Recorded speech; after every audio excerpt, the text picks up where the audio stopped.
I got it. You got what? No, when you start recording, it flashes up on the screen and during the announcement, and you Oh, have to. I don't see. See, here we go live. Suave, what up, man? What up? And see, these are things that I don't see on my side when I'm controlling the spaceship. I never do that. All I know is that I hear this on the audio side. I see and the breaking the file where it says recording in progress. Right. Then when I send you the file, that stamp isn't in there at all. So I'm just I have to figure out. On the co-pilot side, it shows me that, hey, this is being recorded. So to acknowledge it, you can either leave the meeting or you can say, I got it. So I got it. Luckily for you, luckily for the show, Texas is a one-party state. I don't care about being recorded, so there's that. We're in compliance all the way around. That's the new vibe. Anytime somebody's going a little too far, hey, don't record me. It's like too late, bro. Just like the conversation we were having about AI, and you don't fool with AI. It's like you better adapt. No. I didn't say I didn't fool with it.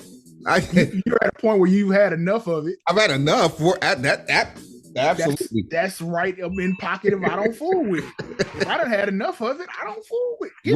We're in the same car, but we're not drinking the same flavor. And see, that's how things start to go wrong. Look, come on, man. What flavor is your Calypso? Is you drinking Island? Is you drinking Island Wave, or is you drinking Southern Peach? What you doing? I'm just happy to be in a land where I can get my choice of Calypso and Mystic out this thing. Boy. Yes, Mystic. Boy, talk about it. Calypso, Mystic. They finna bring back Fruitopia. No, only if they do it in a glass bottle. They can keep that plastic. The taste was look, you know, glass bottles is at a premium. That ain't. No, you ain't gonna get it. Calypso, just like with Snapple. Snapple doesn't do glass bottles anymore. Calypso still does, though. Yes, that's why they're a delicacy. Yeah, absolutely. Just like when you used to go to Seagram's and you get the Everfresh glass bottle of orange juice as a chaser. Everfresh. What's the other one?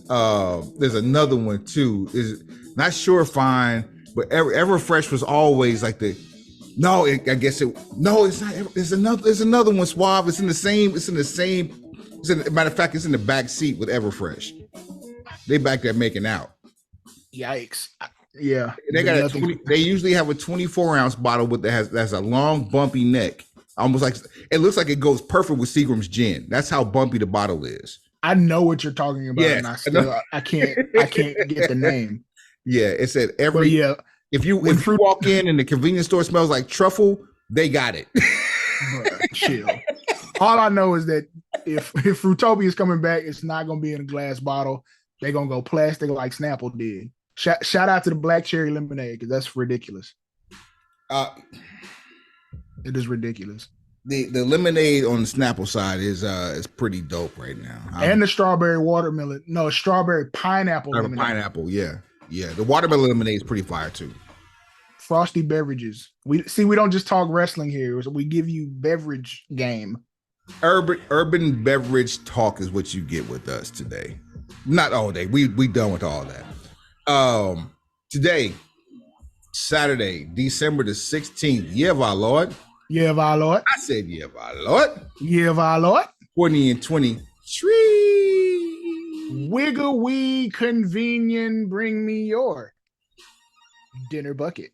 Let the church say. Amen. Before we get too far into the proceedings, I need to make sure that I wish my bride a happy birthday today. Absolutely. From the gang. Happy birthday, Mrs. Burgundy. Living our life like it's golden. Like pretty soon we're gonna be old enough to do the matching tracksuits, and that's when the fun starts.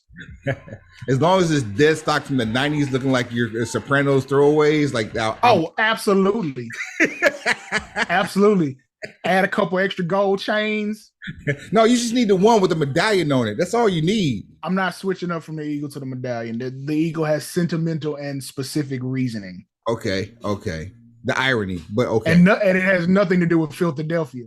Hey, guys. Man, there was got your arse kicked. I'm actually trying to pull up. Oh man, we got some news today. Something else just happened? No, I'm going through some things here, but I'm trying to find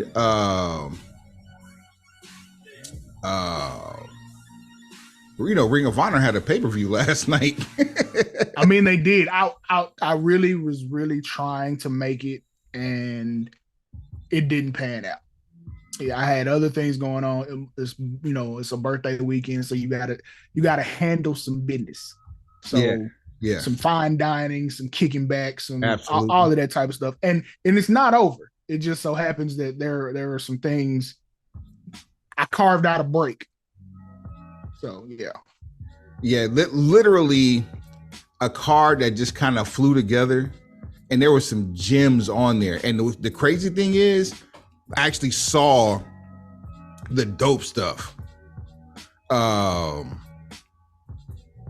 There was I Quit match with Ethan Page and Tony Nese.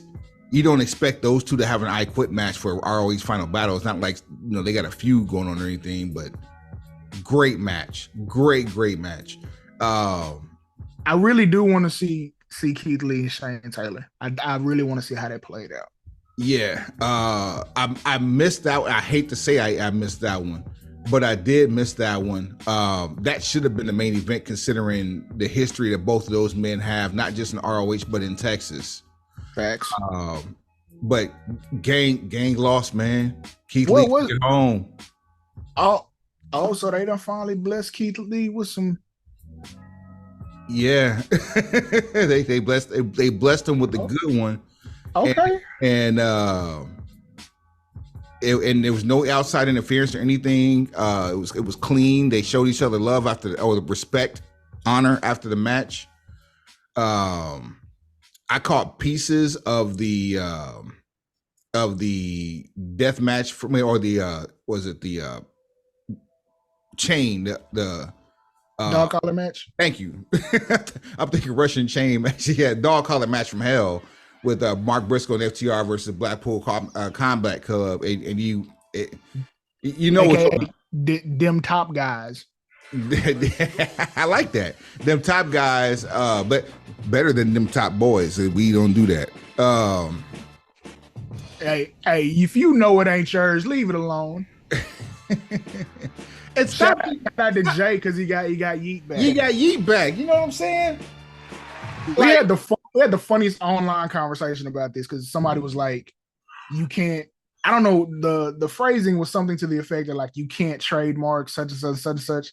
And I'm like, no. All of this is about paperwork and culture appropriation because the person who owned yeet and was using it, that person didn't create that terminology. That terminology is urban. And I stress urban California, inner city urban California, Northern California, if you really want to be specific, like Bay Area. and it's usually used in places where you got to check in before you go. If we keeping it 1,000, so for the person that ended up with the trademark, it wasn't even a trademark. Like, I think he tried to get it trademarked and failed because it didn't go all the way through 100%. So no, the way I read it, and maybe I just had the wrong source. It was trademarked when it was reapplied for. That's when it failed.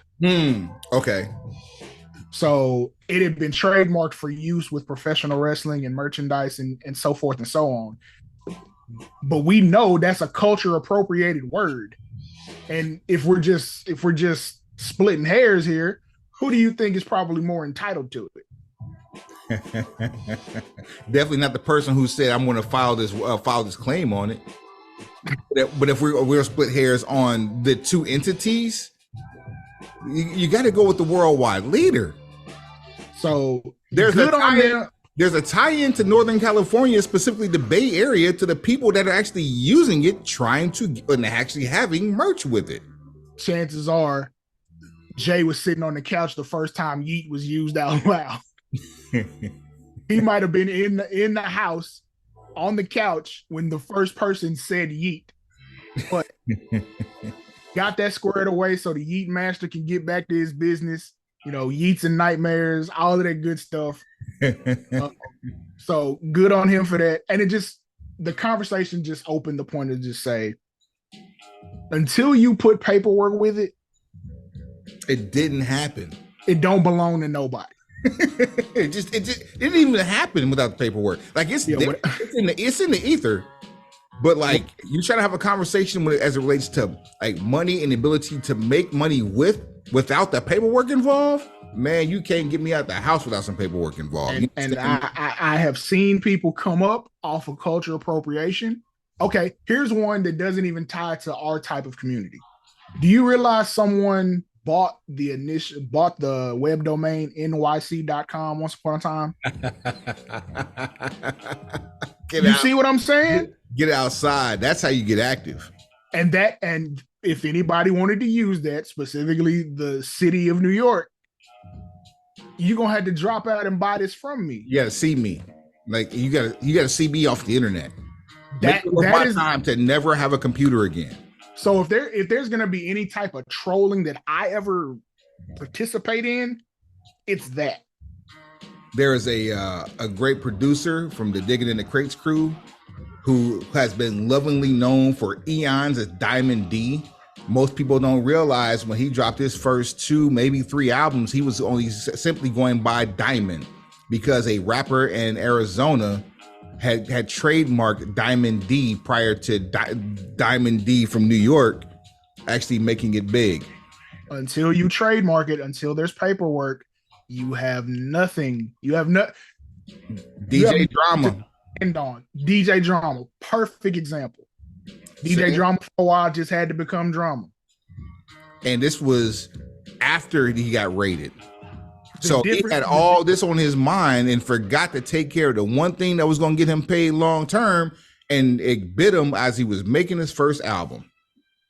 Bing bong. Because some DJ in Chicago had already had a trademark. Or the difference between Snoop Doggy Dogg and Snoop Dogg. Or just anytime you've seen a wrestler change organizations, but only slightly change the spelling of their name because it's exact. So one extra E, that was the other way to get out of this. You put an extra E in yeet, there's nothing to talk about.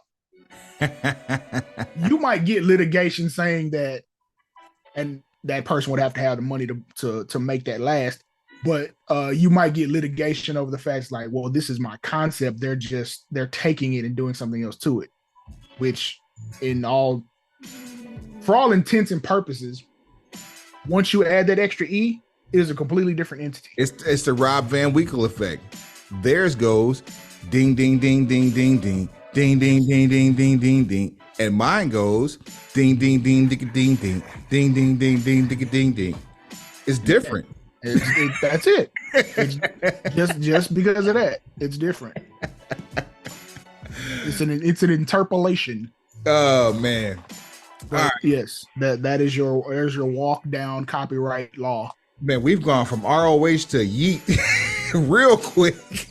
Hey, look, man, we make sure that we have a smorgasbord of content for all of our viewers and listeners. We have been it's been a couple of weeks since we've been on this thing. So, and anytime that just feels like a couple of weeks. It ain't been that long. Pause. The last show was December 4th. Couldn't have been. Yeah, that's what happens. No. That's what happens. Since our last, still ain't a couple of weeks. That's what, 10 days, 12. By the time they hear it, it'll be 2 weeks. Don't start shooting, Bret Hart.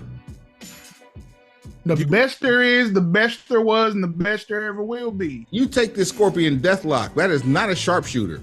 No, and put your foot down, Goldberg. Jeez, trying to cut mine short. So absent from the Ring of Honor pay-per-view. Okay, who we missing? Nope, we're not missing anybody. The Ring of Honor World Tag Team Championships and the Ring of Honor World Championship.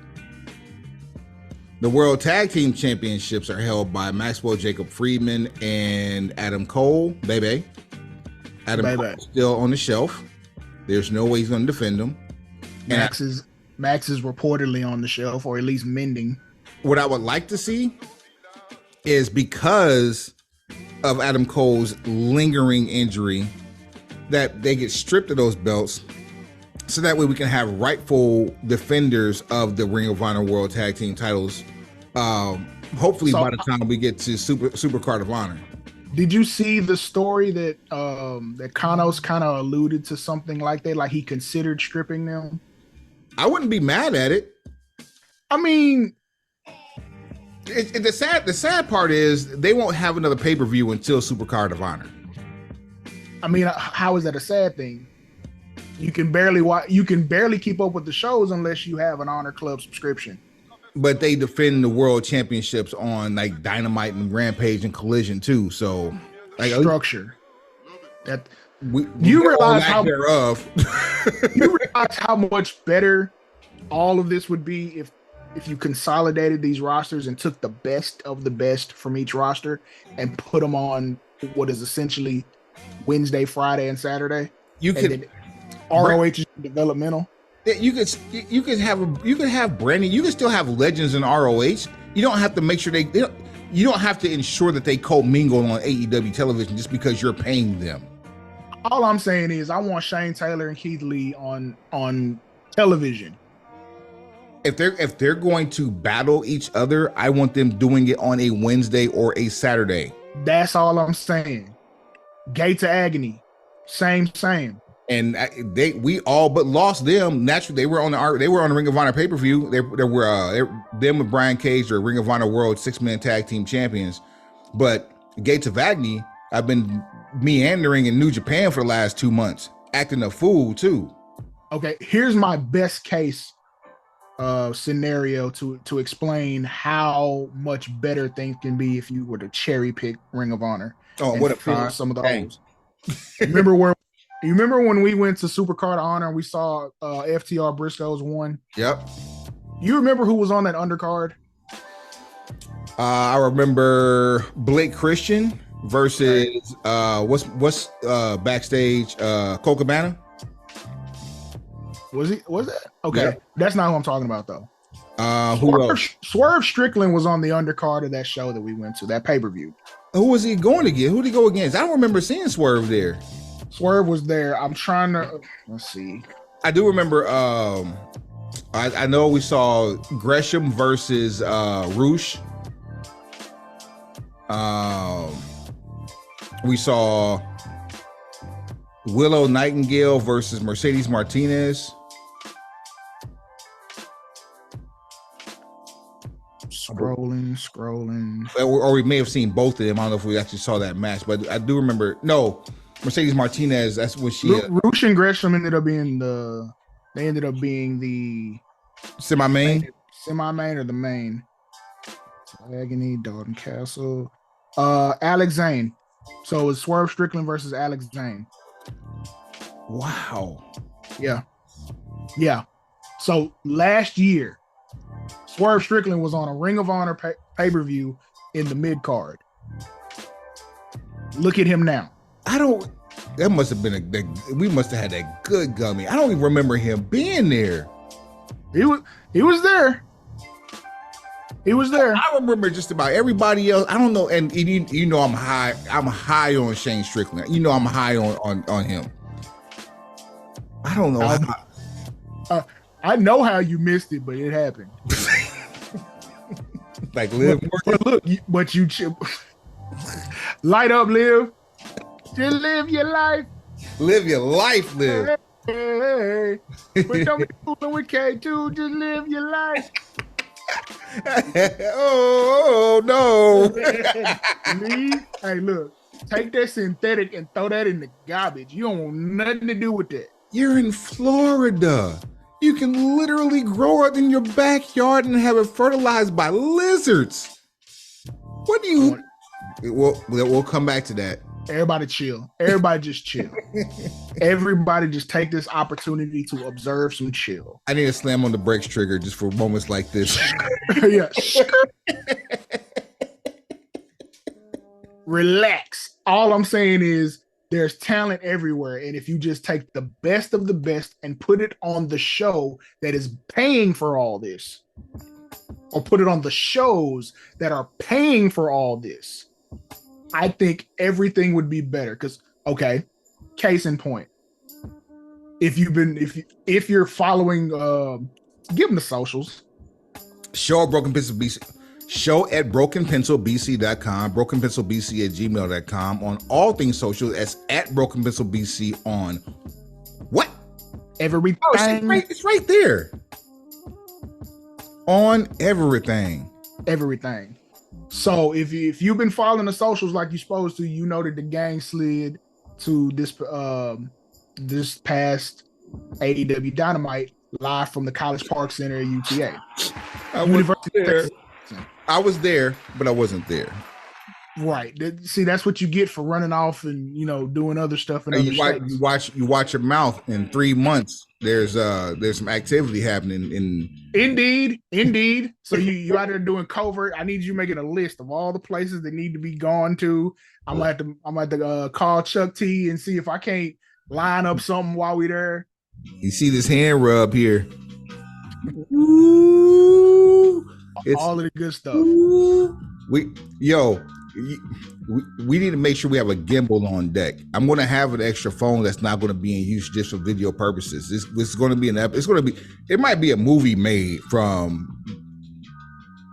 I Mock the Movie. Hey, I'll do it. I will. I Mock the Movie.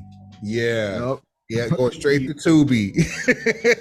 Look, hey, we'll take that Tubi money. Look, it's still I am not too proud to take a check from Tubi. Neither am I.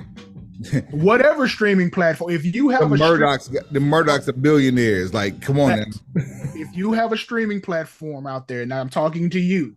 If you have a streaming platform and you have some dollars that you want to spend on some content, we are not too proud to listen to your pitch.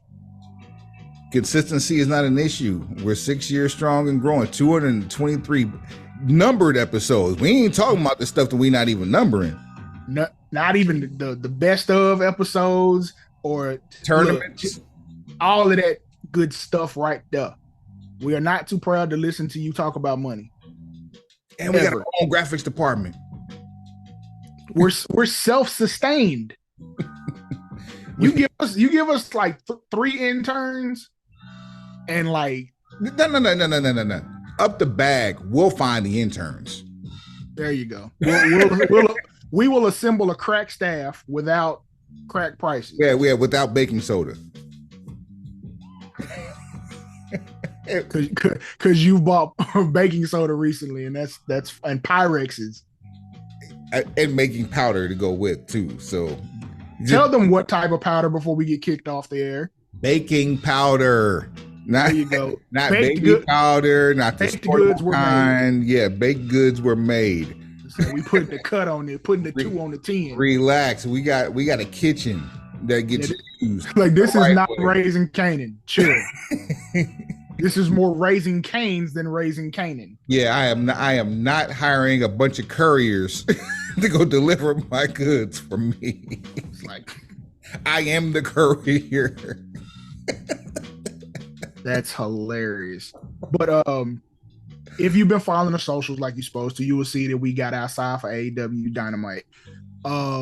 Shout out to Mark Henry, the world's strongest man, who is now officially gang. I owe him a cigar still. Look, March. We'll see him again. I'm March. 100% certain of it. Shout out to Jeff and Karen Jarrett. Yeah. Gracious people.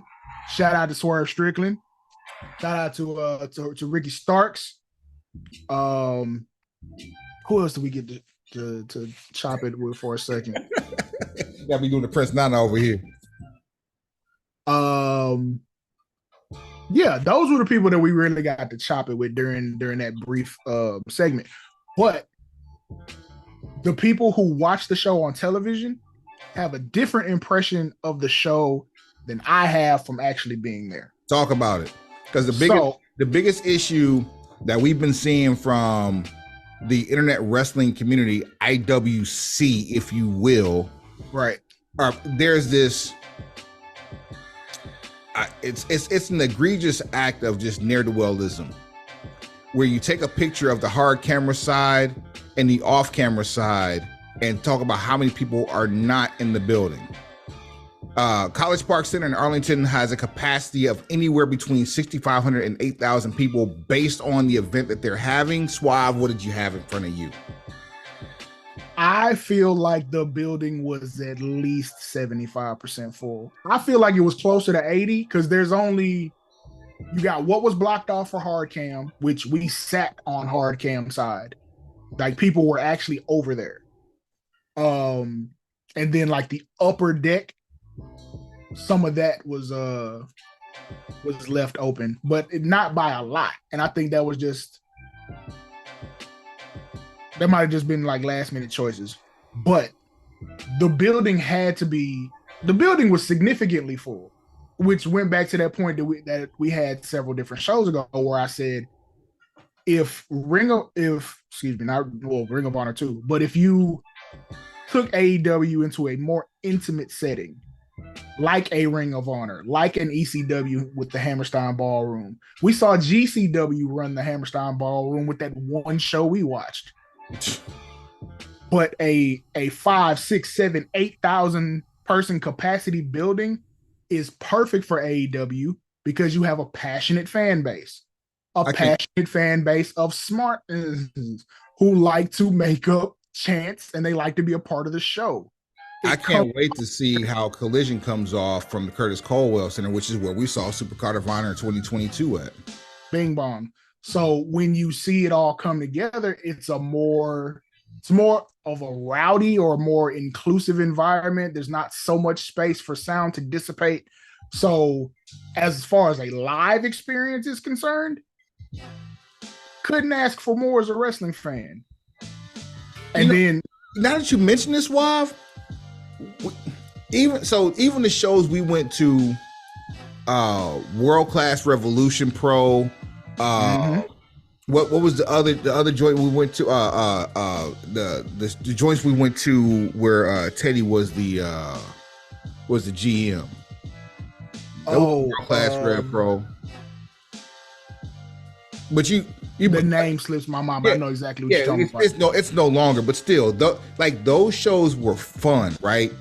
But we had a purpose for being at those shows. We weren't just being fans; we had a purpose for being there. But those shows were still fun. But we couldn't start anything there. Like it wasn't this type of venue. We didn't have the organic vibe to just start something there, right? Curtis Colwell. It was a few things we started, including if you go back and watch Supercard of Honor 2022, FTR Briscoe started. You start hearing the chairs slam against the backs of each other and the people stomping on the floor. That started in our section. That was me that started that. You'll hear it. It's a rumble. And it's things. It was a bunch of chants that started on our side, not back in our section, but maybe 15, 20 rows down from where we were, because we were in the catbird seat. We were we were parallel to the ring, but we were we had a prime seat. And that's the other thing, the vantage points in those buildings, there is not a bad seat. So yes, I do know some people want to sit closer. I'm an avid fan of sitting as close as humanly possible. Ringside is not the move. You never want to sit ringside. After the first 2 rows. 2, 3 rows back, yes. Ringside, never do it. Okay, I want to hear your reasoning for never doing ringside. Looking up. If you want to watch all the action on the floor, cool. But if you want to look at the ring, your head, you have to, by physics, you have to tilt your head up to see the ring. If you're sitting in the second or third row, you're parallel to the ring. You're absolutely correct. And what I'm doing is I'm using marketing. I'm if I sit front row, whatever I have on is going to be on camera. There's ways around signs. The dopest signs don't come from the front row either. they don't. And yeah, the further you move up, the doper the signs get. But that's not guaranteed. I need guaranteed face card time, and then whatever I have on, that's gonna make the. It really is a marketing thing. So if I was ever to invest in a broken pencil booking company, pro wrestling podcast, piece of jewelry, I would want that to be front and center. What is this, 2003? We getting chains now? Chaining day. Think I want one? I will. Let me find some green diamonds I like. Let us get active. I mean, or some sapphires or something. Look, it's emeralds, man. I just need a jeweler that I trust. That part. I find a jeweler that I trust with this. Yeah, you're gonna see me act up because it's a tax write-off too. Let me teach you rappers some stuff. If you do the proper paperwork and copyright it and you're using it for business purposes, that chain is a tax write-off. And if you take it a step further, the pendant's a tax write-off. If you put the company logo on the bail that fastens it together, the chain is a tax write-off too, because it's advertising. The more you know. The more you know.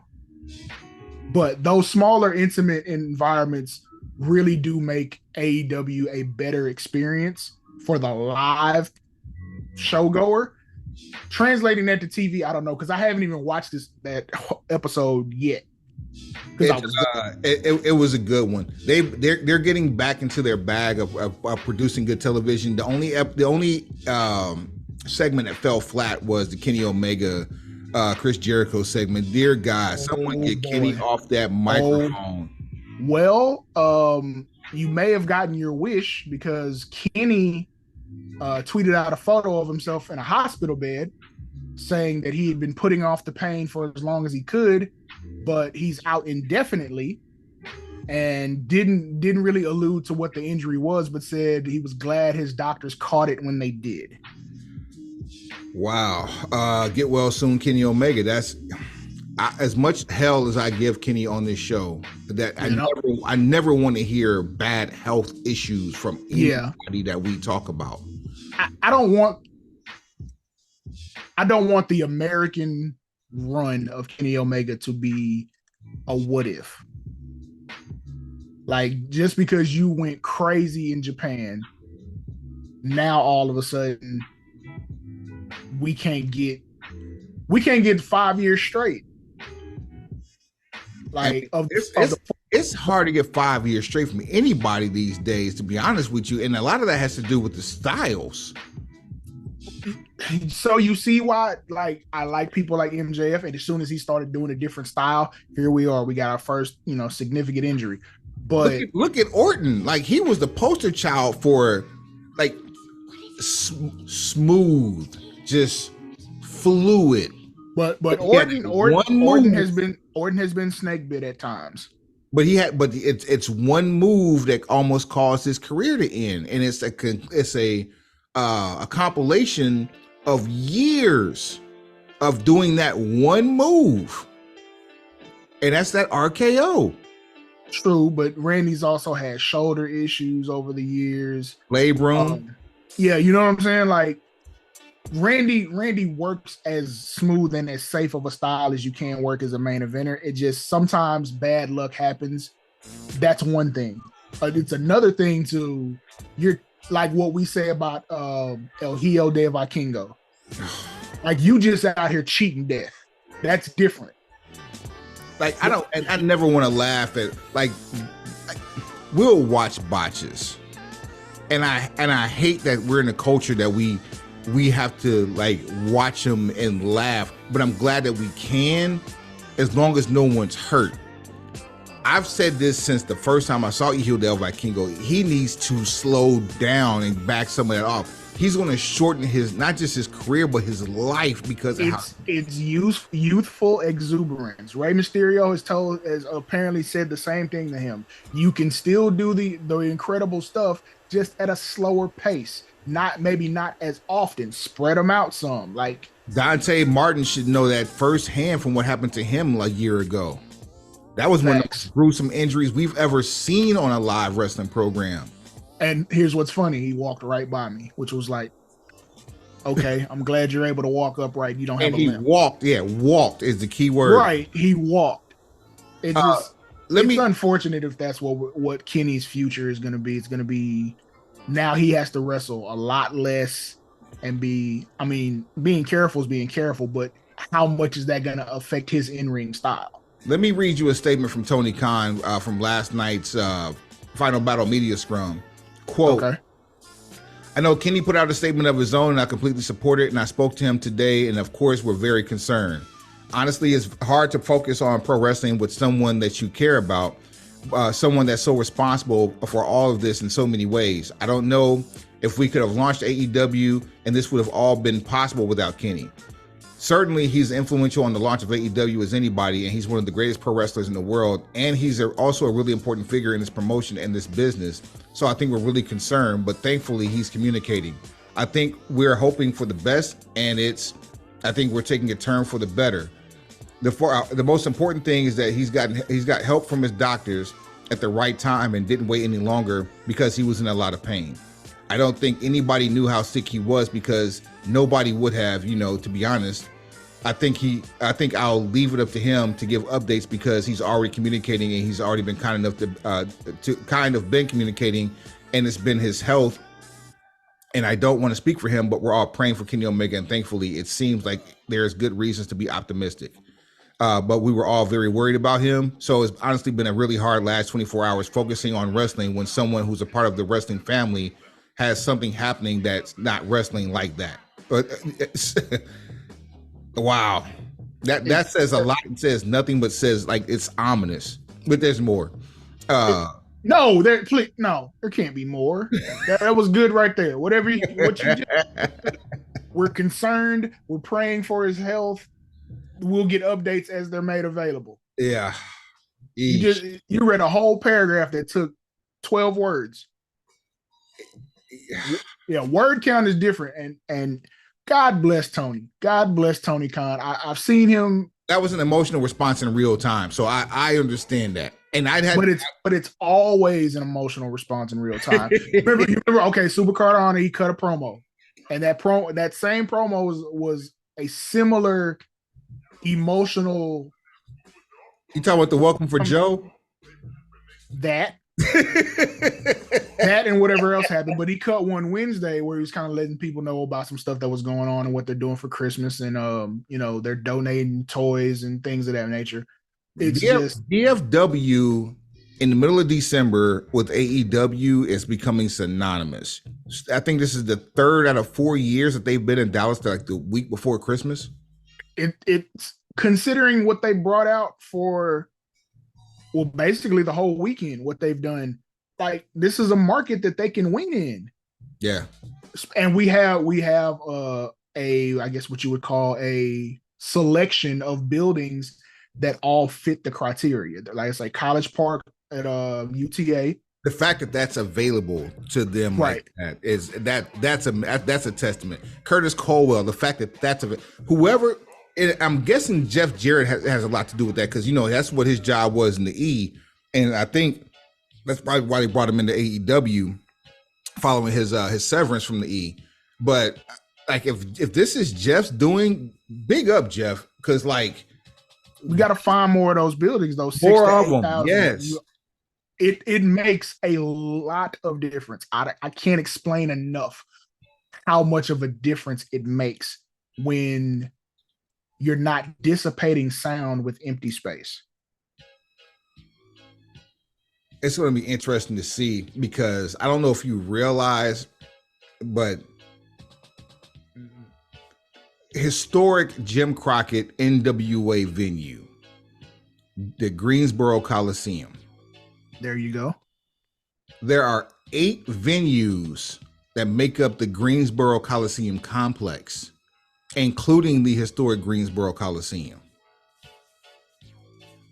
Take a wild guess in a town that has roughly 150,000 people, how many people that this Coliseum can hold? Sounds 100,000 people. 10. 22. I don't need them shooting in a building that big. And not because they can't do it, because we've seen that they can. No, I'm saying there are draws that they can put on the building. Now it's been around since like the 70s, I believe. But they can put draws on the upper deck and make the lower bowl look like Madison Square Garden. I mean, that's cool for aesthetics. What I'm saying is, to capture the vibe of what AEW is to its core audience, we've seen things that it's like you're kind of cherry picking from ECW, cherry picking from here, cherry picking from there. AEW needs venues that are the same size as the old Impact Zone. So dealing with roughly 1,000. Oh no, Impact Zone. That's the Nashville Coliseum, the Fairgrounds Coliseum. That was 6,500. Yes, that was the pay-per-view era of TNA. Yeah. I mean like Impact Zone, like Universal Studios. Oh, okay, that's like 1,000.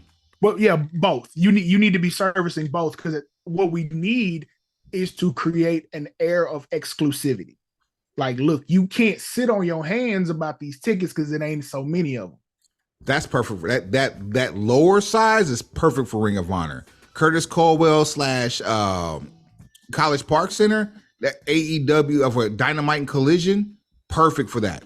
Pay-per-views, right. I would toy with the idea of going in between something maybe like the size of College Park Center, maybe T-Mobile Arena in Vegas, because you got 88,000 to 16,000 on the T-Mobile side. So a 12,000, 11,000 seat arena for a pay-per-view, chef's kiss. Okay, I'll break this down into sneaker culture. Uh-oh. There's quick strikes and there's general releases.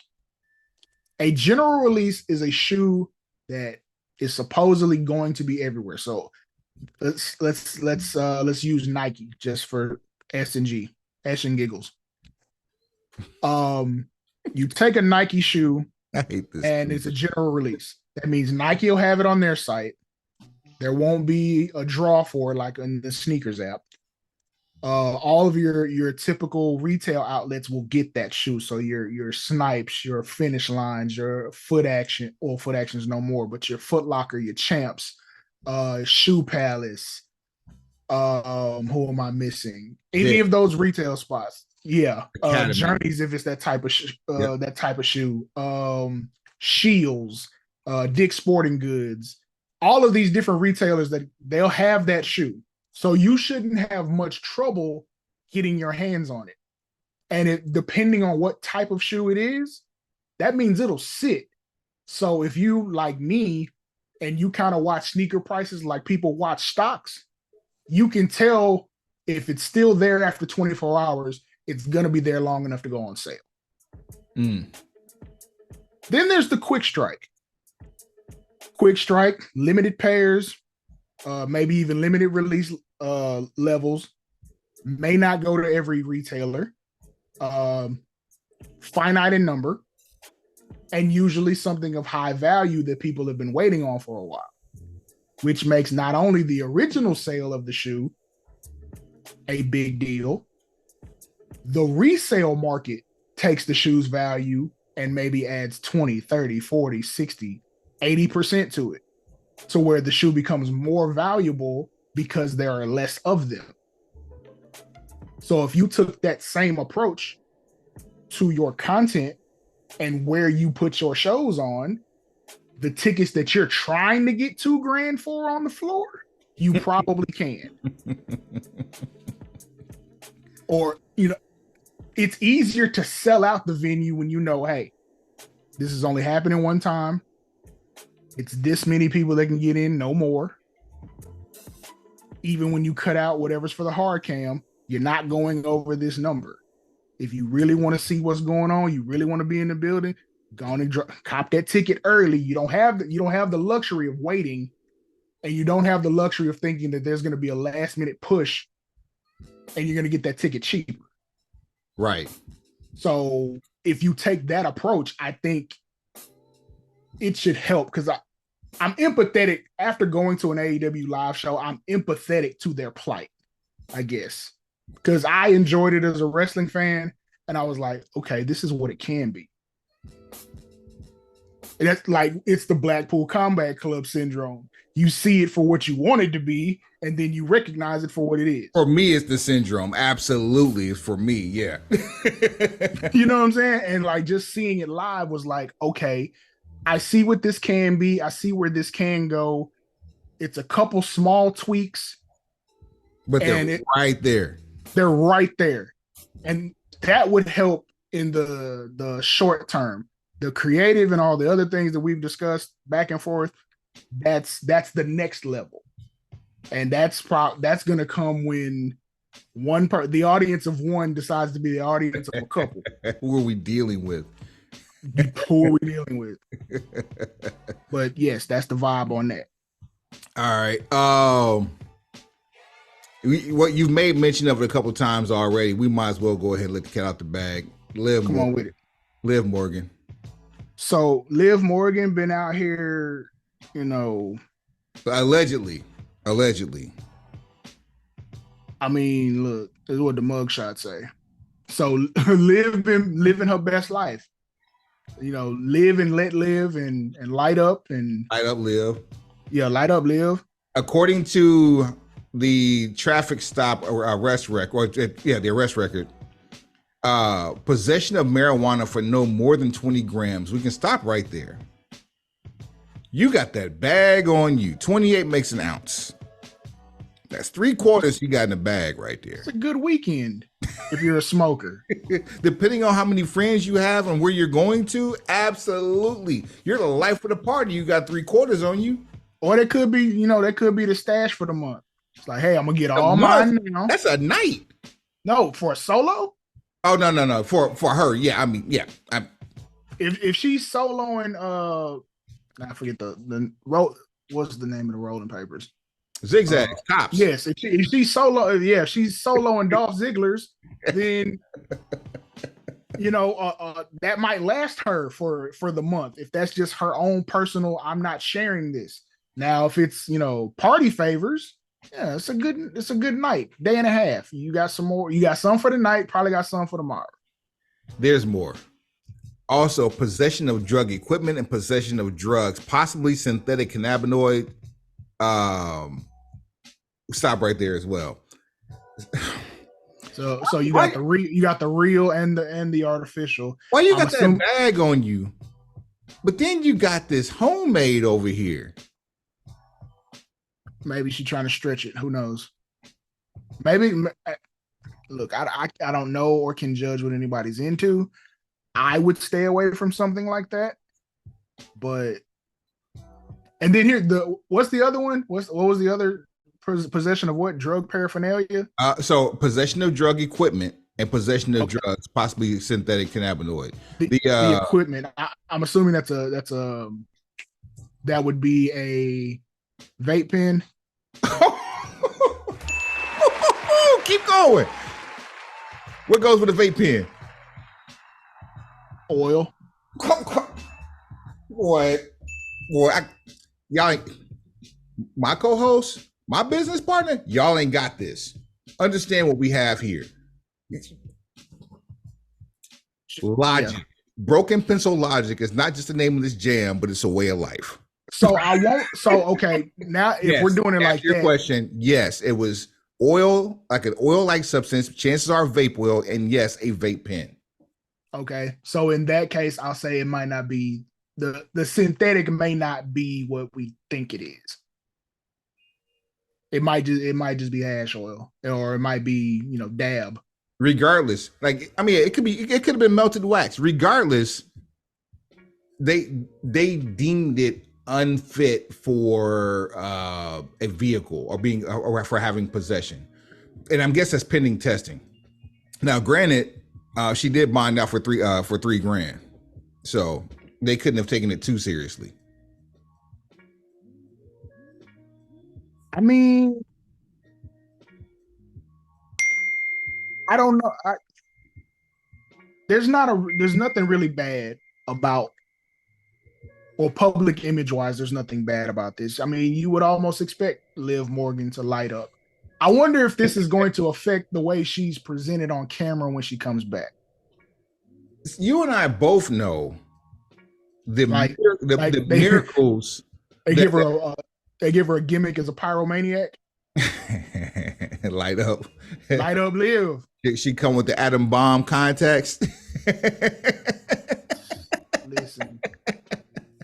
Funny you should mention that.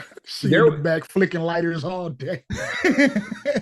There was a there was some feedback that I saw regarding, like, I guess it was like it was an article regarding like the same thing you talked about. How is this going to make her TV push? Naturally, it's an arrest that she bonded out on. It's not a conviction. I don't anticipate her even going to rehab without, because she's not like cleared yet, right? So I don't anticipate her even being forced to go to rehab unless she pisses dirty on the clock. Number one.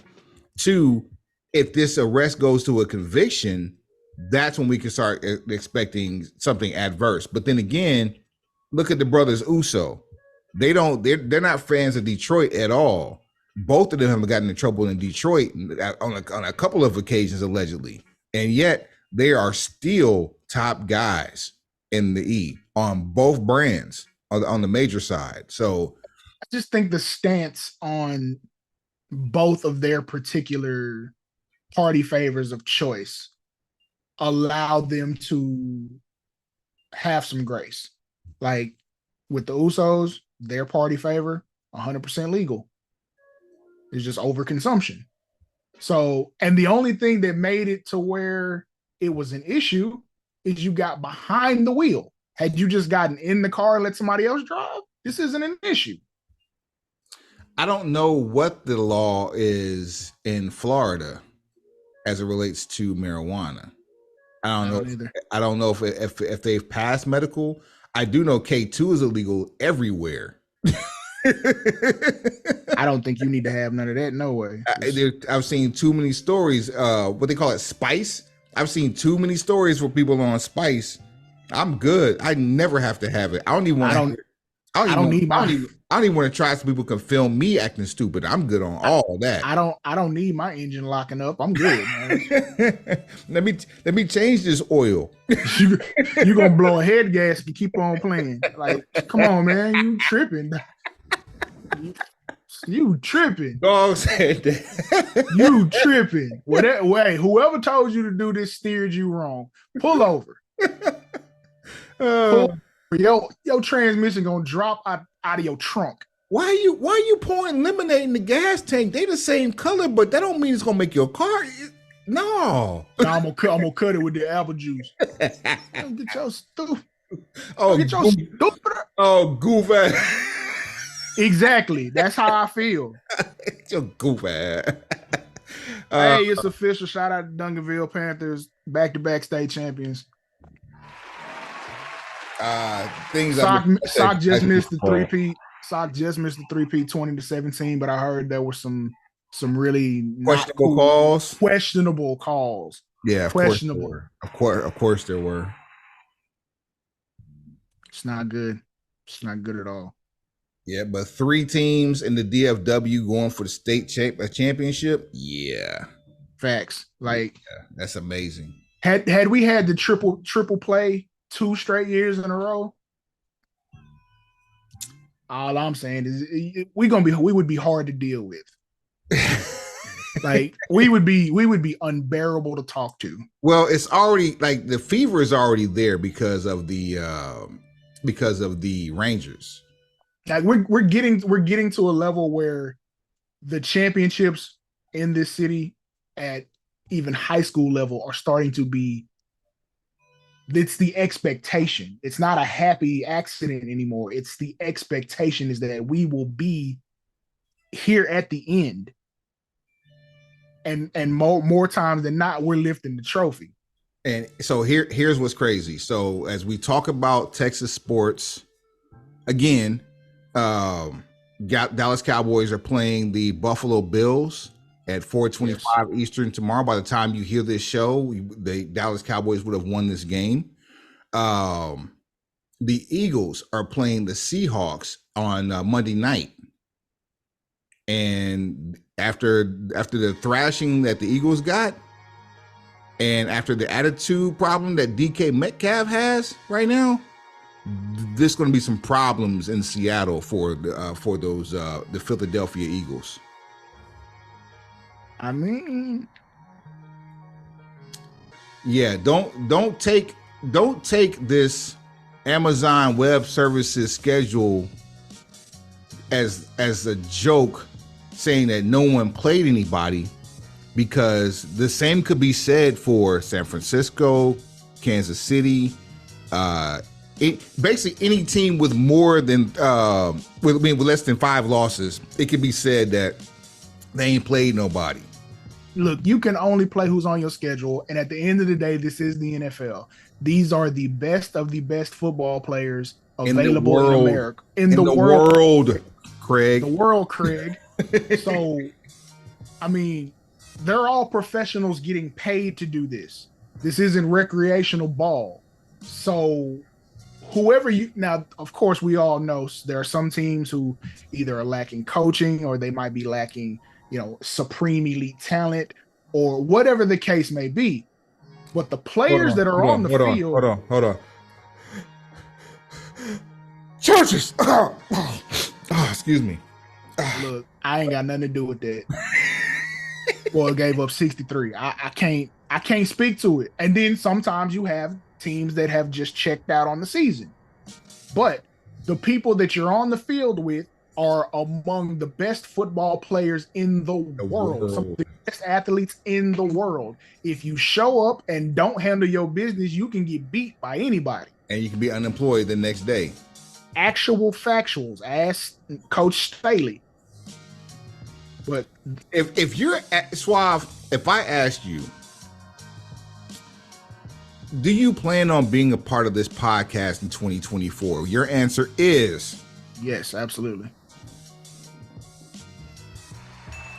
Never will I ever answer that question with, I don't know. Right.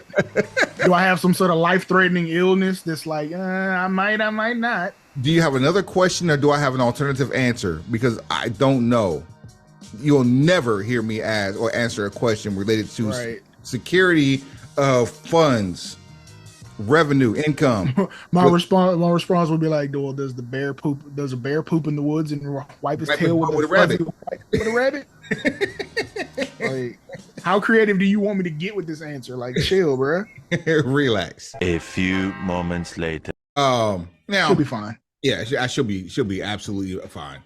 On the flip side, on keeping it in WWE Women's, on the injury boat, get well soon, Chick Flair. Somebody I give a lot of hell to on this show. We all do. She took a tumble last Friday on SmackDown. And the irony of this tumble is that it happened during a commercial break.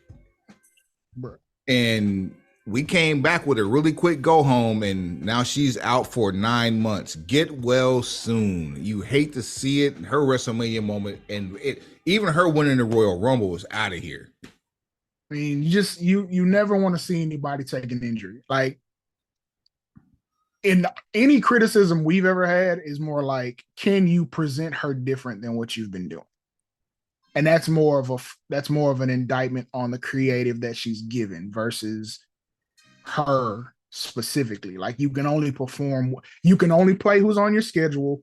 You can only perform the content you're given. What's wild is now that's the play when she comes back. And there's nothing wrong with it in this context, but we've seen it so much that it's not going to be exciting to us. You're going to have to find something different to do. Like, just walking back out and saying, I'm the queen, I'm the opportunity, that ain't going to keep working. That ain't it. Yeah, that ain't it. We need some substance. We need some story. We need some motive. Like, same thing that Drew has been talking about, like, with wanting to resign and making sure, like, yeah, it's the money because, yeah, we work for money. but also I need somebody to have a vested interest in what I'm doing. And it looks like they're trying to start that with him now.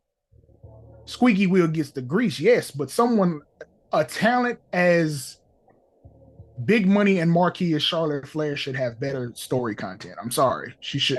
Yeah, you can't just. Orton was always a good go-to because he was always there. And it was easy because you knew exactly what you were going to get. That doesn't mean that everybody you get that has that Orton-esque mentality or work ethic needs to follow the same blueprint that you gave to Orton, because Orton was a one of one. And I'm not saying it as like a waxing poetic of Randy Orton. I'm just using it as an example. That's what they did to Charlotte because she was generational. It's 52 weeks of episodic television. Regardless of how you want to explain or try to make caveats, any of the people that want to try to make some sort of an argument as to why it's okay this way and shouldn't be that way, it's 52 weeks of episodic television. What are you doing for these 52 weeks that keep me engaged? A good wrestling match is probably good for a week. Then you got to do it again. And then you got to do it again, which is cool, but you could be on TV all 52 weeks. Right. You can miss 4 of those times. Right. And still have an A average. Just make it the other 48. Okay. Put it like this. Who you really, really want to be? You want to be R-Truth? Or give me somebody that wrestles all the time and never has any motion. Here, R-Truth. See, this is how you give me an attitude problem. One of the most he might be the most. Actually, I think that was Ziggler. He might be number 2. R-Truth, maybe the second most under. That's perfect. Do you want to be R-Truth or do you want to be Dolph Ziggler? Because Dolph Ziggler can wrestle a classic every week, but they don't give him no story. R-Truth is just existing in a universe to where he is always going to be able to get a reaction. And guess what? If you put him in the ring, he can go too. I hate the fact that he's making himself, or they've made him a buffoon, but he got being a buffoon over on his own. He got it over and took some of the buffoon off of it. Like, it's not as bad as they might want it to come across. He made it his own, and in making it his own, it's less idiot, more funny. Yeah, it's less cringe, and it's far more entertaining. That's that right there. Even who you want to be. Him getting jumped, the fact that of how Judgment Day turned on him on Monday was entertaining. It was old school. The whole time I'm watching that interaction with Judgment Day, I'm thinking, okay, this is the Sami Zayn bloodline aesthetic. This is not going anywhere. Like, the same way JD eventually earned his way in, Truth by proxy is going to do something that keeps him around the group. And it's like, He just got quoted. Monday, he just got quoted. He got jumped into the game. It may not look like it on the surface. He got jumped into the game. Something's going to happen and it may even be something accidental that he does. And truth be told, for those who know, there is a lot of gang culture in WWE. There's a lot of it. For those of you who know. The bloodline. The Usos apart from the bloodline. Judgment Day. You see how Finn and Dom dress? Like, there's a lot of traces. We can take it back to Nexus if you really want to do that. No, I mean like actual. But no. I hear you. But there was actual gang culture in the idea in the presentation of Nexus, not in the people. No, I mean the aesthetic, like how they're dressing when they go to the ring. Ring gear, outside of the ring gear, like real life. They got flags in pockets. No, even the Prowling Brutes. Are you kidding me? That's what I'm talking about. Like, you got real life. There have been some things that have been adapted from urban culture, and they are all a part of the WWE universe. A teardrop for Dom, but then you got the scales of Justice on Rhea's cheek. Come on.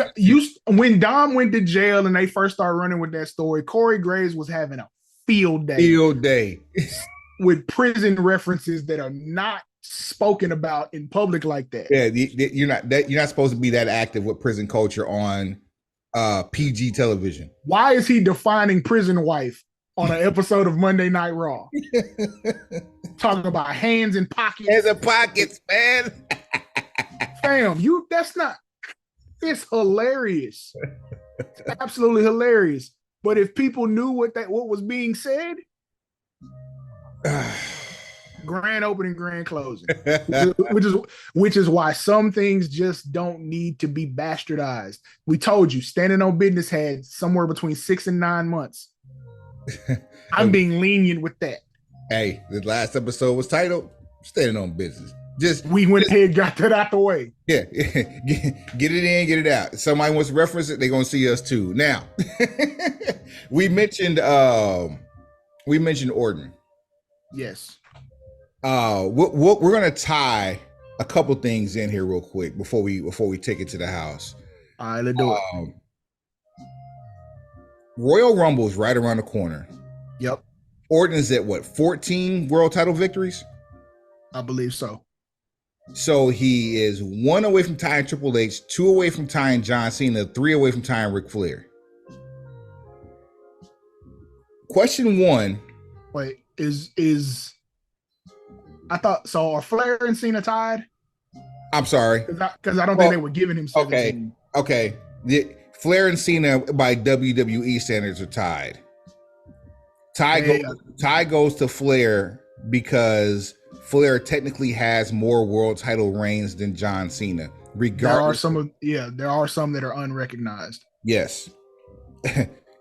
even I still think that the last one he won in WCW wasn't supposed to be a 3 count, which is why they stripped him the next week.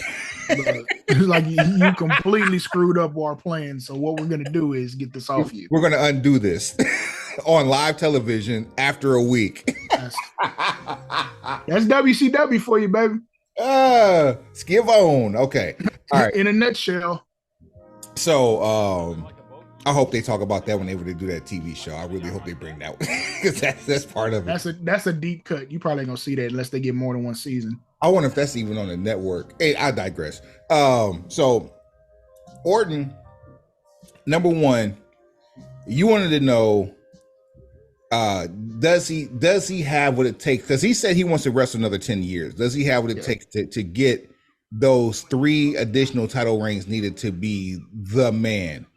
And then also, we can combine that with a mixtape of Royal Rumble winner candidates. Okay, I'm with it. All right. So first and foremost, 10 years, double fusion back surgery, multiple shoulder surgeries, rotator cuff, labrum. I don't think he's ever had any lower appendage surgeries. Not that I'm aware of.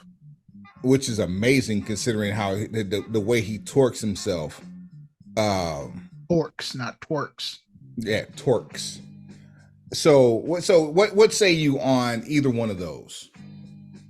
I 100% believe that it is possible, especially now with you having 2 separate shows, having 2 separate world heavyweight champions. It's more than possible, especially when you give it 10 years. So you don't have to do title win, title change, title win again. Like, you don't have to play hot potato with a world championship in order to get here. And you realize that world championship was a Triple H gift that became synonymous with Randy Orton. Not the actual World Heavyweight Championship that we recognize now, but the one that came to Raw because the world title or WWE Championship went to SmackDown. Big gold. Yeah. If Randy had one championship reign every 3 years, he'd still have a year left over to play with. Pause. So I'm under the impression that you can get this done. It's how do you get it done? How long are the title reigns when he wins them? What are the circumstances? If he's able to stay healthy for 10 straight years, it's possible. I believe it's possible. You just need to make it make sense. I like the fact that Randy's at the point of his career where he doesn't have to be heel or face. Just let him go. Anybody that's in the way, they're just there.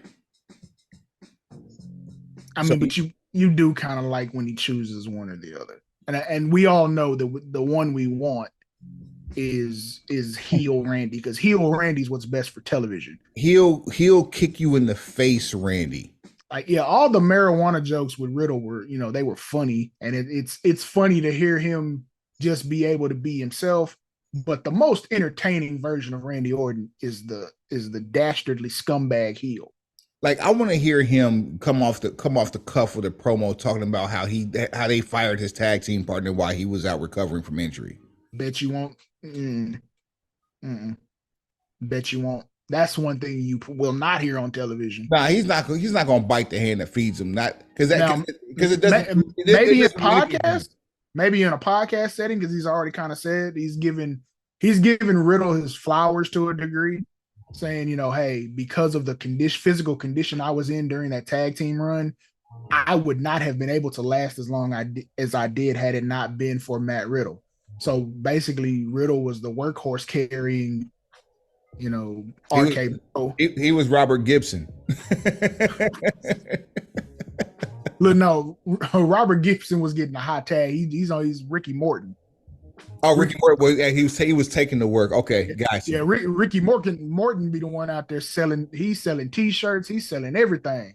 He crying out to the crowd, "Help me!" Got people jumping the string, because back then there wasn't even a guardrail. All right, so now that we know, because we're providing you with the logic that Randy Orton will get to 17, and it's possible. I don't know. I don't know if you can keep. It's possible. I don't know if they'll go through with it. You have more motivation now that Flair is elsewhere. And you also have more motivation because Roman is not going to stick around forever. And we know this. Oh, speaking of, get well soon, Alpha, who just had a valve replacement this morning. Oh, man. Yes. 81 years old, and he's cracking jokes and signing autographs in the hospital room. So hey, get well soon, Alpha. Gotta love it. Shake back, OG. Who's gang and don't bang? There it is. So that takes me to the Royal Rumble candidates. Yes. Because it's thick around here now. Pause. It's going to be 30 contestants in the Royal Rumble. We don't know all 30. We know a few of them offhand. But I'm sure we could count them. We can go back and forth with 5 apiece, not naming the same 5. Get you to 10 of who can win this year's Royal Rumble, and also which side they're going to face. Seth, and I'm throwing Seth in air quotes, or Roman. We know Roman's going to be there. We don't know if Seth's going to be there. So, all right, we flipping the coin to see who goes first. Nope, you can have it. CM Punk. Absolutely. He's choosing Seth. I don't even have to ask you who he's choosing. Seth. We're going for promo gold in the month of February. Riddle me this, because there's 2 things that happened with Seth's promo this past Monday against Punk. One, he recycled Hangman Page's "I'm protecting this place from you" promo. Did it better, but did he blow his did he let off all his ammo? Is that it? Did he get better? Did he empty the clip? Did he empty the clip? I would like to think that he didn't. I don't know. However, Suave, If I'm I don't turning know, my man. head away from you and you can't hear me, but now you can, it can only mean one thing: the return of this man.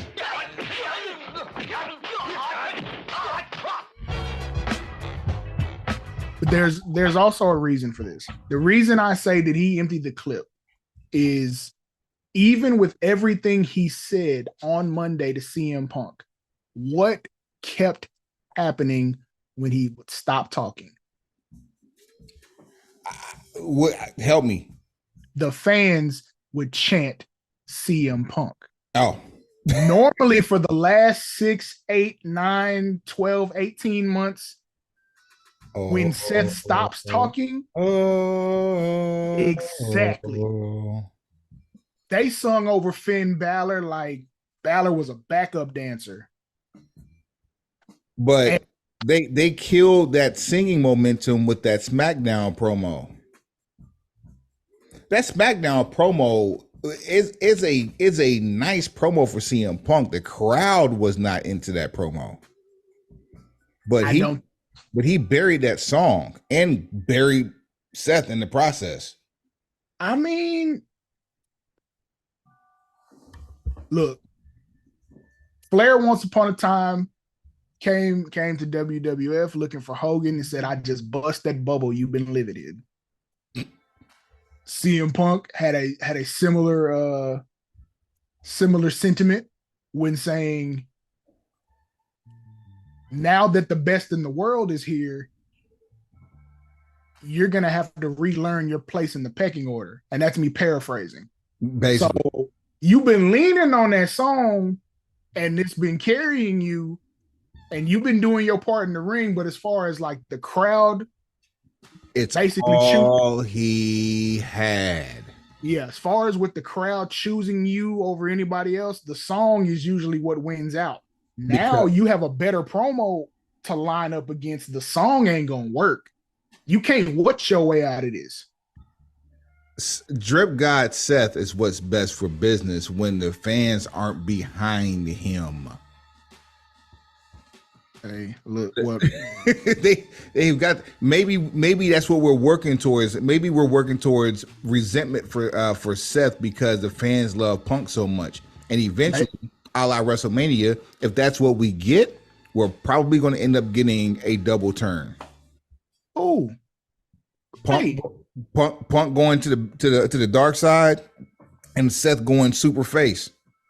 I honestly do not think Punk is going to be booed or vilified without a major piece of business being done.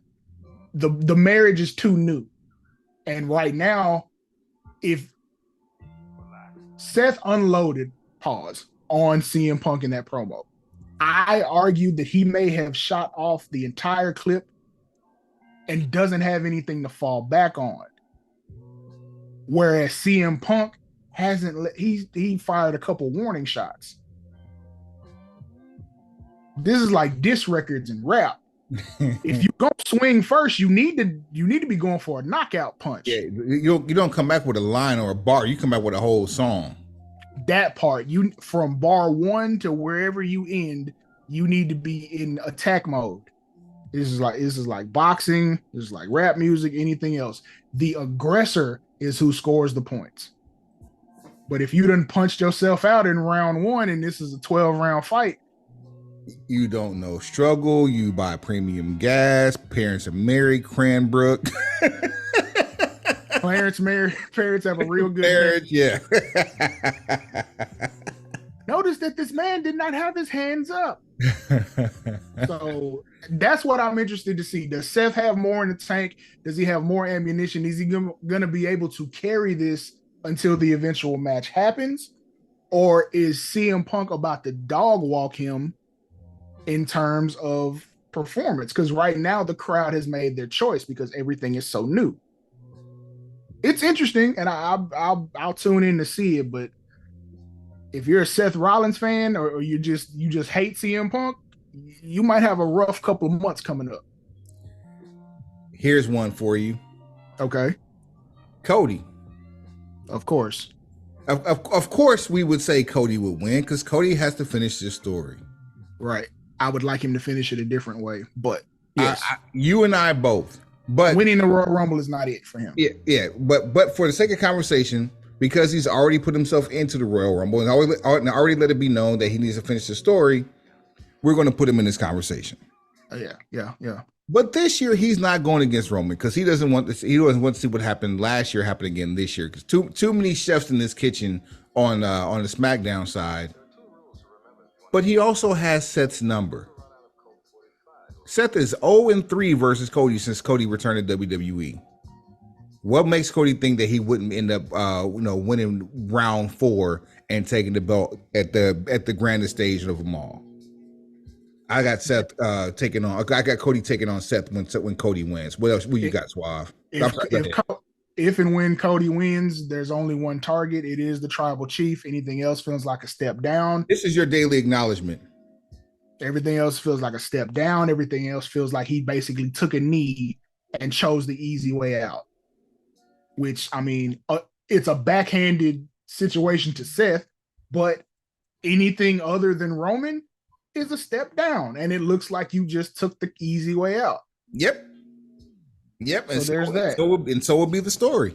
We're on the same page. I don't like it any more than you do, but it's plausible. What you got? Jey Uso.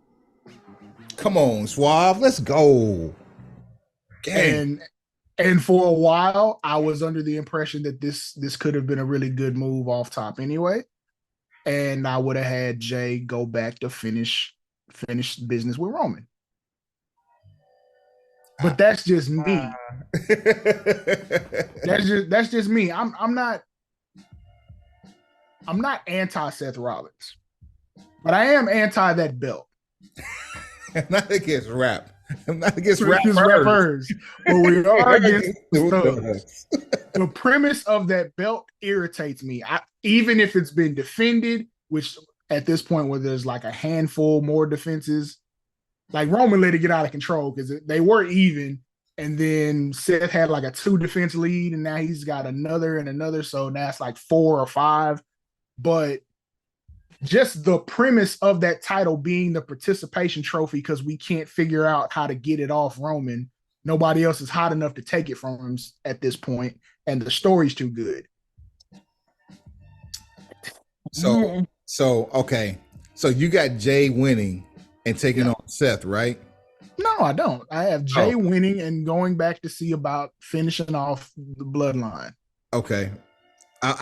Now he has backup. He has, well, we think he has backup. Can I WCW this one, but with a better outcome? Please don't. But go ahead. Jey wins and takes on Seth. No. Finishes the story with Seth. And for the exact same reason that you just named, rejoins the bloodline and gives that belt to the tribal chief and acknowledges his tribal chief and says the same thing you do. This belt was a participation trophy and should have never been on here. Nah. Jey becomes the eternal world champion and Roman Reigns gets everything again. You will give the bloodline story go away heat if you did that. Oh, like for real. Jey has become his own entity to the point that like you really do believe he's main event Jey Uso, and that is much to his credit. Since he got the name, I've always believed that. I thought up until recently. Well, I'll say, but now he's being booked that way. Yes, he's definitely being booked that way. I thought up until recently, I thought that Jimmy had the most charisma, but this whole the Yeet movement. They're both equal parts of they're different sides of the same coin, equal parts. Like because Jimmy is hilarious as like the goofy, I'm full of myself. That version of him is just funny. Yes. Because we've all seen it in one situation or another. And but this Jey is a face. This is the most entertaining version of Jey we've seen too. Yes, because Jey is a natural face. Like he just is. He has that energy. He has that emotion. He cuts that type of promo. And he got eat back. And we eating. Well, okay. Well, since we're back on this then, so we talk about Randy Orton. Why not Orton? Why not Orton to finish his story against Tribal Chief and then end up getting number 15 at Mania? I mean, now we know that's not what's best for business. No. However, 2 months with a build from the worldwide leader and Triple H at the helm. I mean, anything's possible in the WWE. I would have liked Orton going after Seth better had they not signed Orton to SmackDown. If Orton had free agent status, then this would have made way more sense. But him going to SmackDown specifically to hunt the bloodline, then win the Royal Rumble only to go back to Raw makes no sense. No sense. None. So for that reason, I'm out on that. That's broken heart logic on that one. Boy. That's no bueno. LA Knight. Yeah. Yeah. Let me talk to you. Now, what I do know in real life is that this is not going to happen. Let me hear. For anybody who wants my prediction on what LA Knight's future looks like, find Logan Paul, and you'll see that's what his WrestleMania looks like. Logan Paul is the destination, because that's a road that one is going to get him a lot more notoriety outside in the world. He's the best candidate to talk with Logan Paul. It's such a shame too for Carmelo Hayes. It's such a shame. I mean, Carmelo's probably going to get a pay-per-view match out of this, like a Royal Rumble pay-per-view match with Logan Paul. I think that's a really good start for him. But in a different world, maybe. But let's be honest though. We know we're going to get Logan Paul, and we've already seen that Bad Bunny is not booked for anything WrestleMania weekend. That's the only thing that'll change LA Knight's plans. That's the only thing. Bad Bunny getting involved is the only thing that will throw a monkey wrench into all of this. If Bad Bunny says I want to wrestle and it's against Logan Paul, sorry guys, we got something else to do. Just like this is the same thing we said about The Rock. If The Rock is really serious about having a main event with Roman Reigns and they solidify it, that's it. This may possibly be the last time you have that availability for both of them. I don't necessarily. This may be the last availability you have during this bloodline saga. I think for the both of them, the match actually gets easier to make if they're not both competing. Like Roman's looking to go do some movie stuff. At that point, it's just syncing movie schedules versus like, okay, both of them have to be on TV. Like, no, just announce the match. They show up the day of because you want to see it. But if it's for the Universal Combined Intergalactic Championship, Championship, that part. If it's for the Grand Championship, then there's certain parameters that exist where you got to figure that out. But if Roman's not champion, then it doesn't affect anybody else. They can all still do what they're doing, and you have a marquee main event for wherever you want to put it. It's like with Stone Cold, Steve Austin, and Kevin Owens. It didn't matter where that match went. It was the main event. Bottom line. No titles involved.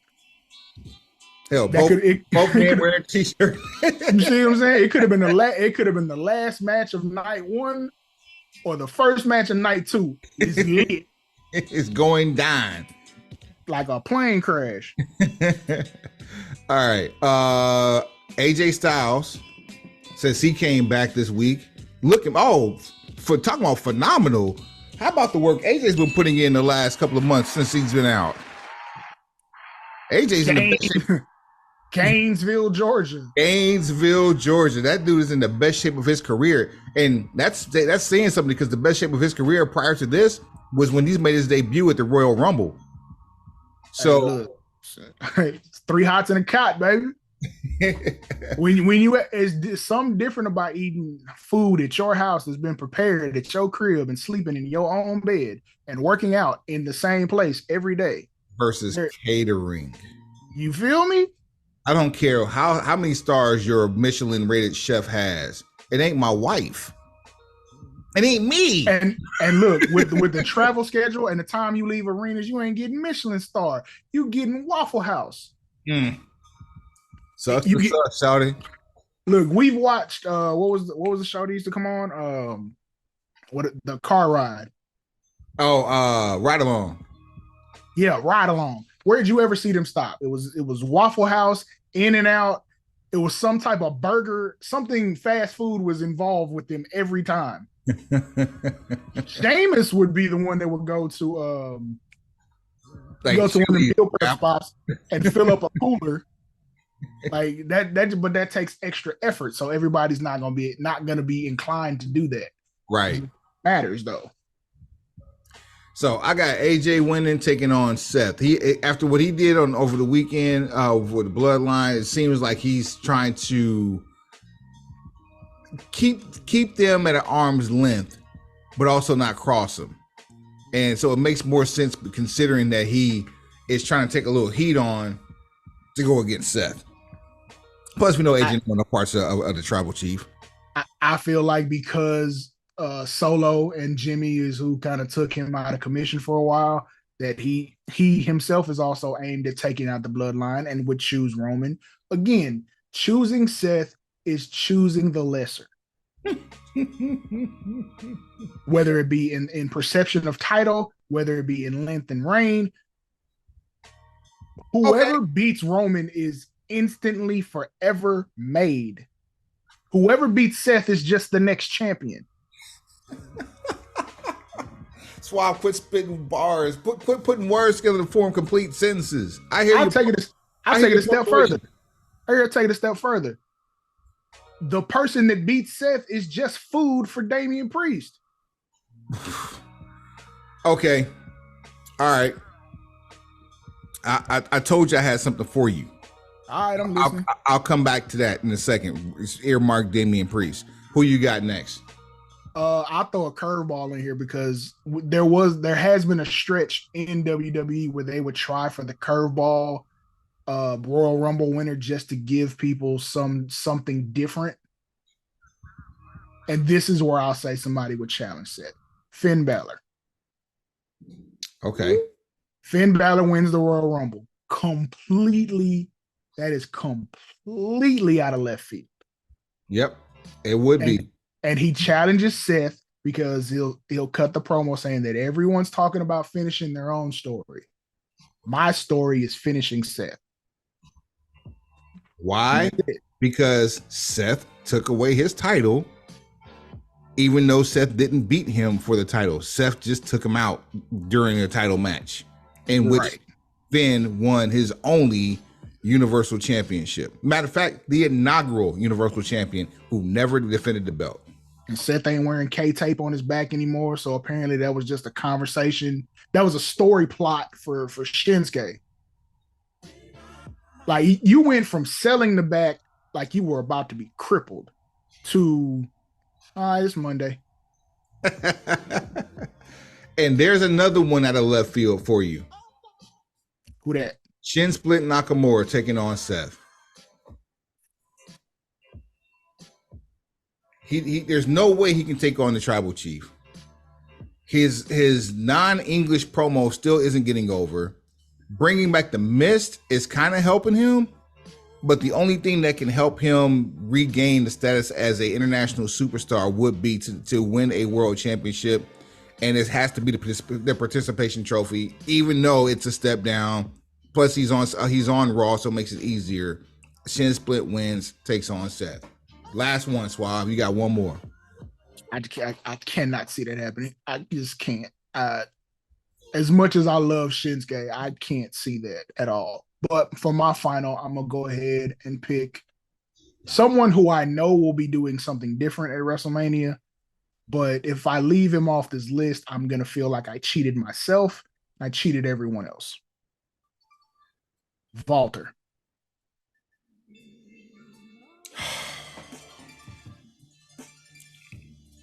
Walter wins the Royal Rumble. He's the epitome of high hopes get crashed when you put him into a logical situation. Walter in our house. Go ahead.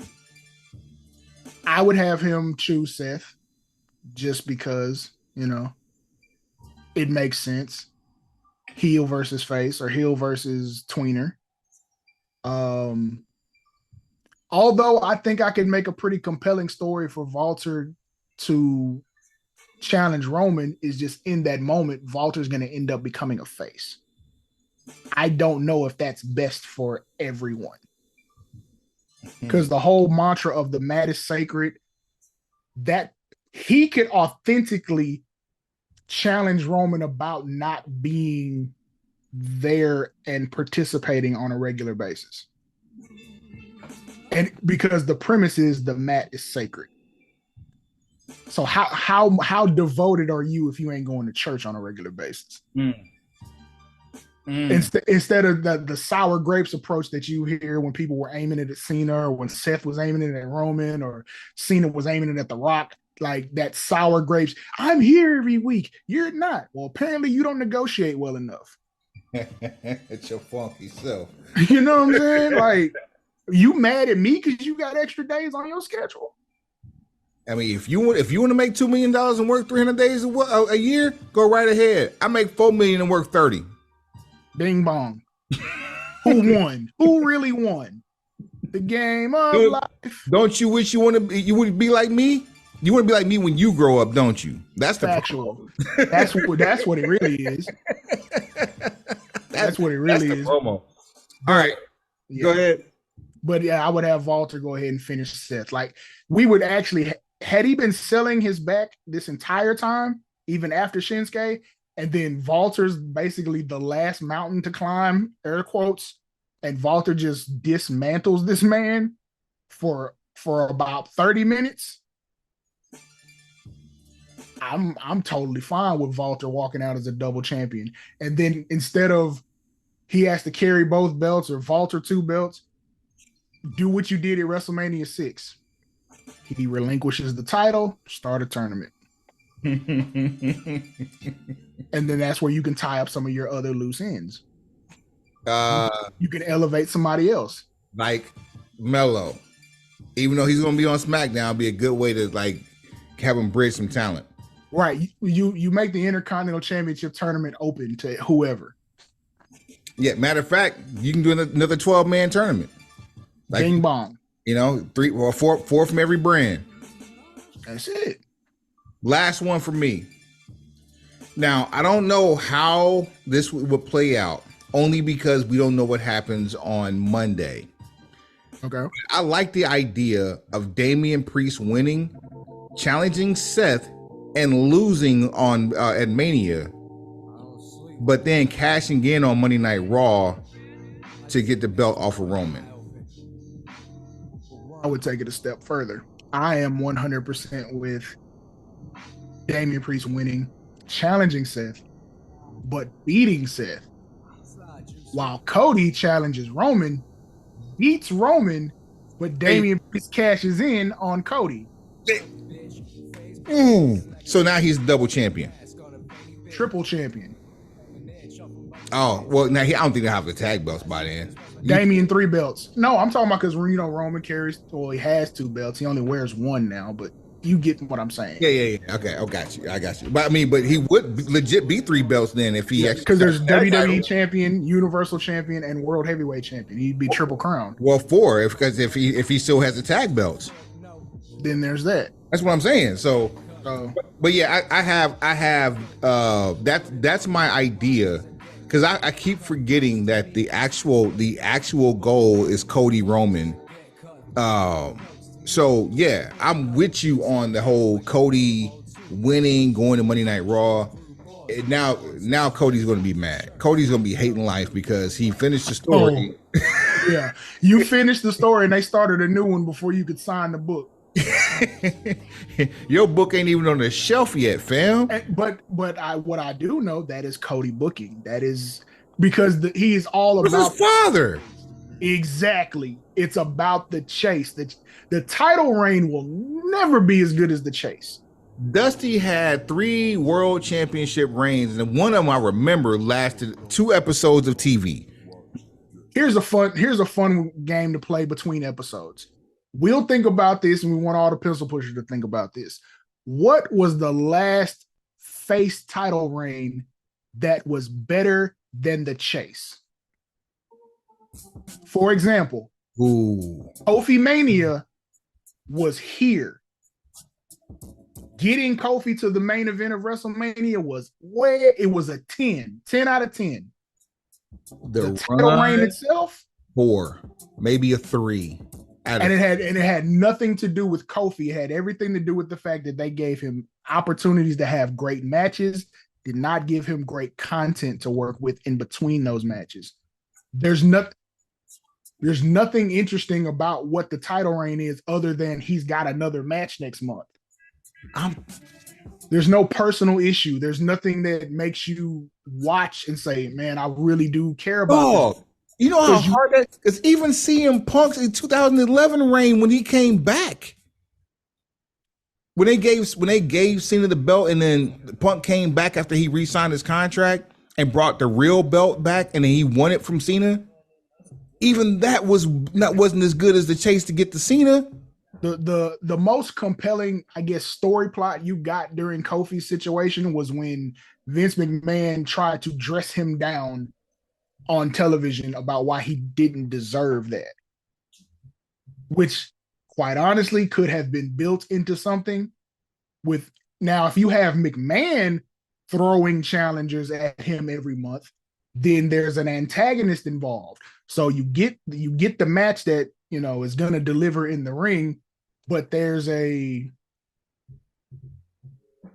high level protagonist or antagonist that is laying out the gauntlet. And we know that this works because it worked for the Attitude Era. So I don't think it would be any different now. Yep. It's just the same boss who's not as mobile. Bing bong. That's it.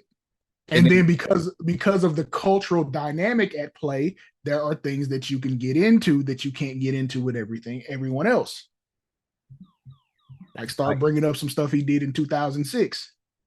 Even Vince's real life, which he hates, would be perfect storyline for that. How his real name isn't even Vincent McMahon.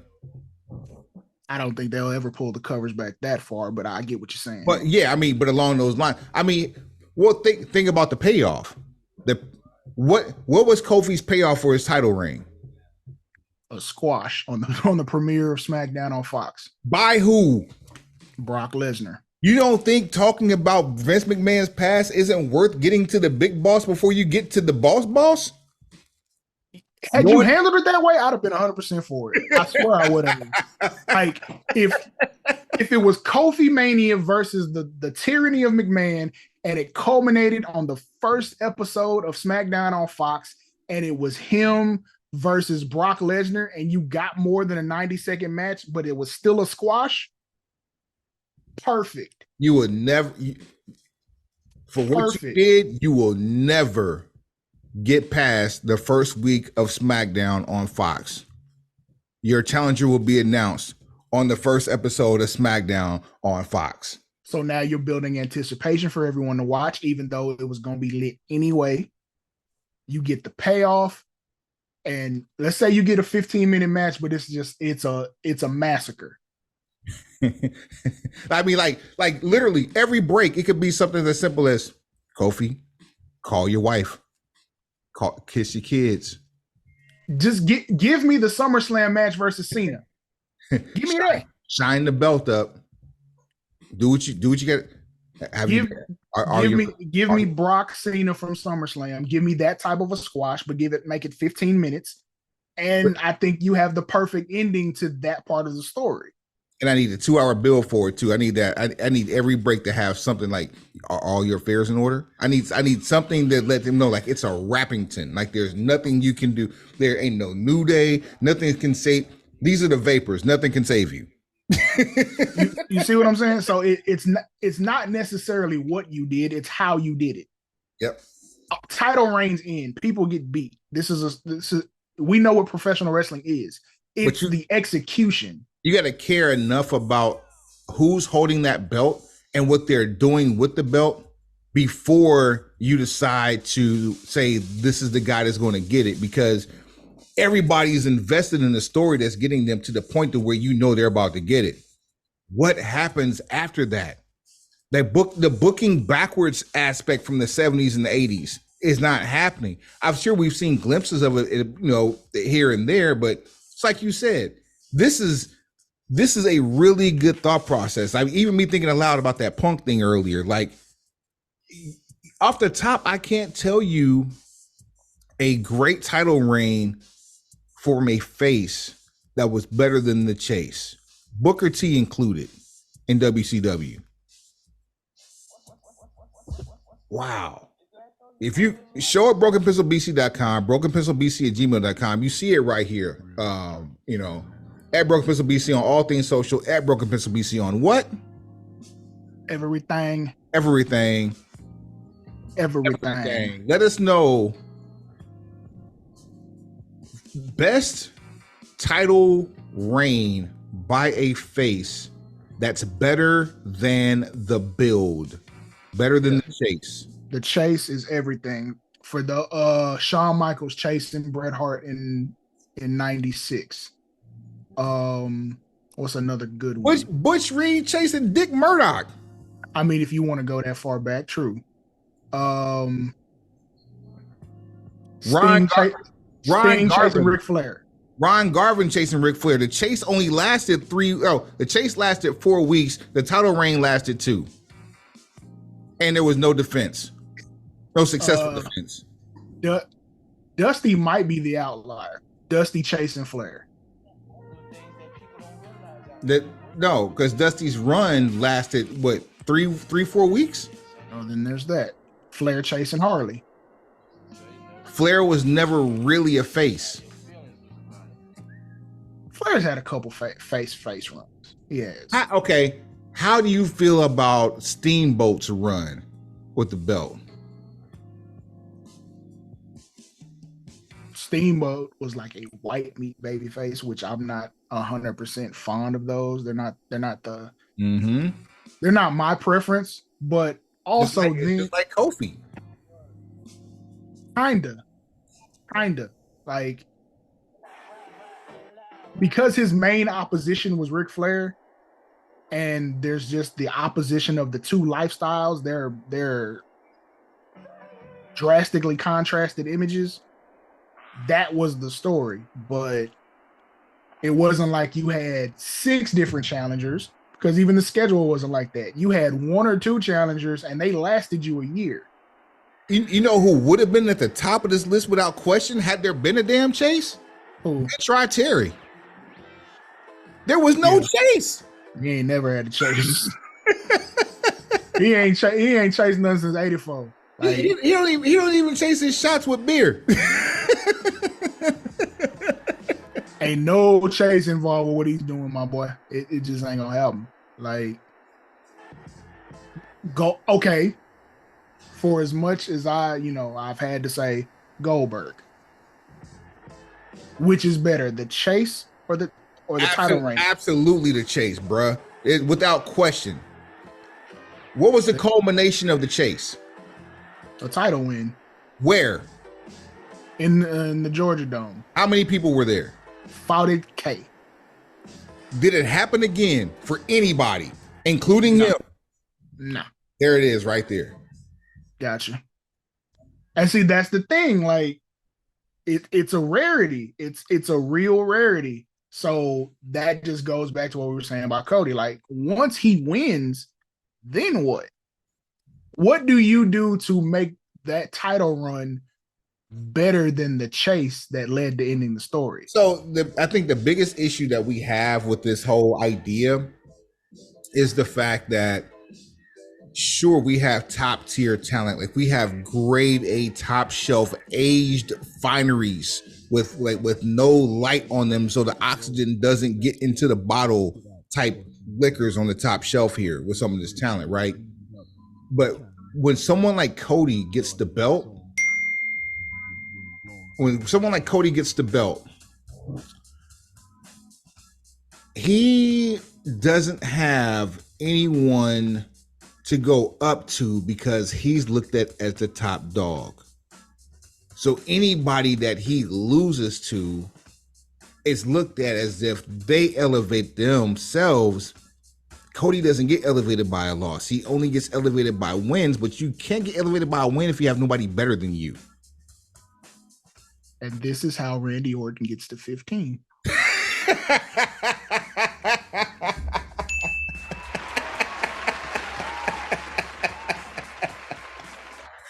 It should be against Cody though, for real. However, it should be against Cody. Now they can play hot potato, like over the course of a year. Twice each. Now, once is good. Once is good. Yeah.